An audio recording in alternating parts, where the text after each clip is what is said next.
Well, hey there folks, welcome back once again to the Hop House. It's Eddie here and it's time for another beer review, and we're carrying on with our North Brewing Brewery Showcase. If you're brand new to this channel, welcome along to the Hop House. We'll call that so like hoppy beer but like house music. If you like either of those or both, then give us one of those. Give us a like, share, subscribe to this channel. It sounds like your cup of tea. Okay, I'm just getting over this coffee coldy virusy thing that Mrs. brought back when she went away. Thanks for that, love. We're coming up to the week before Christmas. Well, not far off Christmas now. The week leading up to Christmas. I've just finished work, and so I thought I'd get these North Brewing beers done, and then I can enjoy Christmas with the family. We're having in-laws round, etc. So, North Brewing Brewery Showcase then. I ordered a box through my Brewser subscription. I'll just quickly explain again. Brewser. www.brewser.beer is the website. It is a monthly subscription service. It costs you £38 a month. That is inclusive of delivery, and you get a box of beer. There's over 100 craft breweries to choose from in the UK. Some big hitters: Verdant, Cloudwater, Daya, Polly's. Some new and up-and-coming brewers: New Bristol Brewery. Twisted Wheel were on there, but I believe they've sort of closed, which is quite sad. Another brewery gone. North there, Northern Monk, Vocation. There's loads to choose from, and you basically pick what brewery you want, and they'll send you a box of beer each month. The minimum you get is 7 440ml size cans. On average you get about 8. Some breweries will send you 12.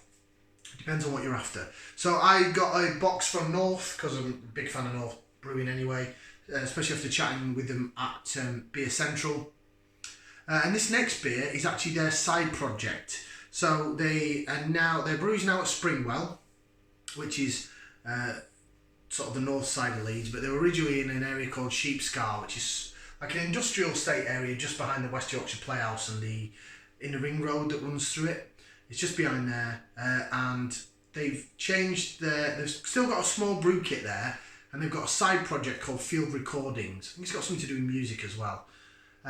So this beer's from Field Recordings. I'll show you what it is. I'm excited. It is this. Field Recordings, Hymn for the Fields. I was really excited when I saw this in their beer box, because I've not had anything from them before. And it is a Saison at 8% ABV. Now, I'll be honest with you, I've never had a Saison before. So I did a bit of research and looked it up. Saison means season. It's sort of the French-speaking part of Belgium. It's usually quite low in ABV and highly carbonated, but this is 8%. So this is a souped up, like bitters have an ESB. This is an ESS, an extra special Saison. It's made up my own subgenre of beer there. Get out in the glass. I'm going to use my Beer Central glass for this. It's only a half pint glass, so we're not going to fit it all in. But I just want a taster for the review, and then I can rejig and refill. Because I have no idea what these beers are and what they look like, I couldn't tell you whether or not that's spot on for the type of beer it is. It looks like a blonde Belgian beer, so if that's what it's supposed to look like, it's got a lovely fluffy white head on it. Quite hissy and fizzy on the carbonation, but it says it's supposed to be a highly carbonated pale ale. So yeah, I'm expecting it to be, my experience of Belgian beers, I'm expecting it to be maybe a little bit like traditional British hops, a bit twiggy, a bit, is it going to be like a wheat beer? Is it going to have like an orange clovey vibe to it? I'm not sure. I'm going in this totally blind. I've never ever had a Saison before. Not that I'm aware of. Maybe I did, I just didn't know what I was drinking when I went to Bruges. But that was a Belgian beer festival I went back in 2004 when I was a lad and I had hair and not a belly. Yeah, it looks sort of hazy. It looks like a hazy, looks like a decent sort of hazy session pale ale, but this is 8%. This ain't no session beer. Right, let's give it a whiff, see what we can sniff. It smells a bit spicy and clovey actually. Yeah, it smells a bit twiggy as well. Maybe I was right when I was saying that. I have no idea. This is branching out. I'm branching out here. This is box ticker stuff. I need to do more Belgian beers on the channel. I know I'm so IPA heavy. It's my preferred style of beer, but I need to branch out more. So thank you once again for North Brewing and Brewser for bringing this box to me door. Right. I like the smell of that. It smells quite worty, malty. If you've ever been to a brewery site and you smell the wort, it's a bit sweeter. It's got that worty smell. It's got the like a bit of spice that's in there. And some clovey sort of smell. Yeah. Let's give it a try. Bottoms up, down the hatch.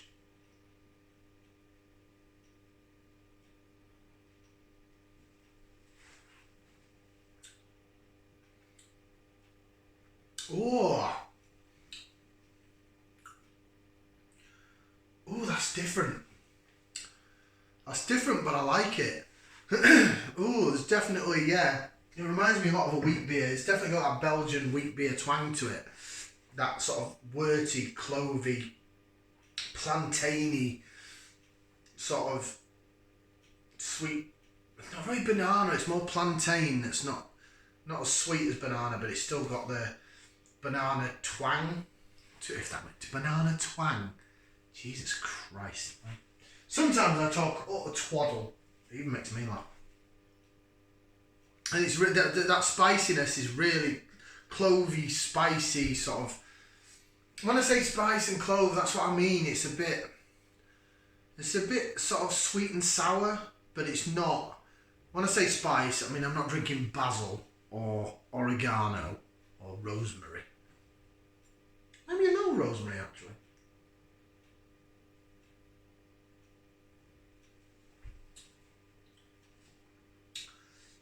It doesn't taste 8%.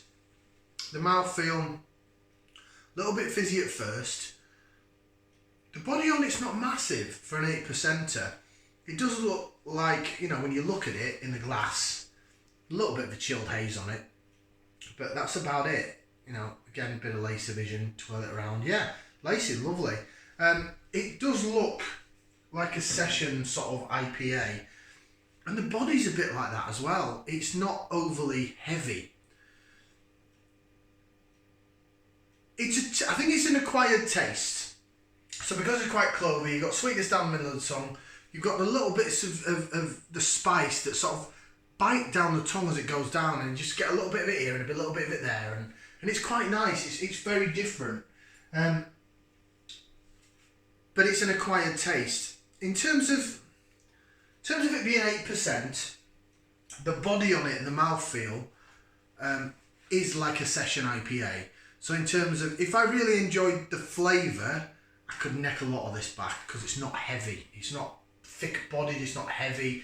It's easy to drink, it's quite a satisfying drink. But the flavour profile is very Marmite. You're either going to love it or you're going to hate it. It's a very niche beer.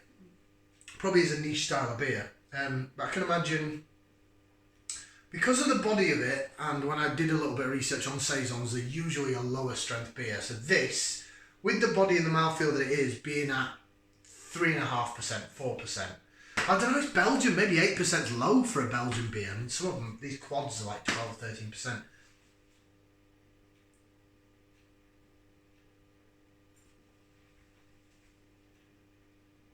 I like it. It's different, it's an acquired taste. Probably just do the 1, maybe 2. And then I move on to something else. Rating wise, I think I'll give it a thumbs up. I'll give it a 1.5. I think it deserves a bit better than a thumbs up. I like that clovey sort of spiciness. It makes it individual, makes it different. But it's not something I drink all the time. But it's easily deserving it a 1.5, which means I'll buy it again. I'd look out for it again. I think it's cracking. Field recordings, a hymn for the fields. I think that's great for a side project from North Brewing. 8%. Gotta be on my arse. Yeah, look out for it. It's pretty damn cracking. 1.5. Thank you very much for watching. Like, share, subscribe. We'll see you next time right here on the Hop House. Ciao for now, people.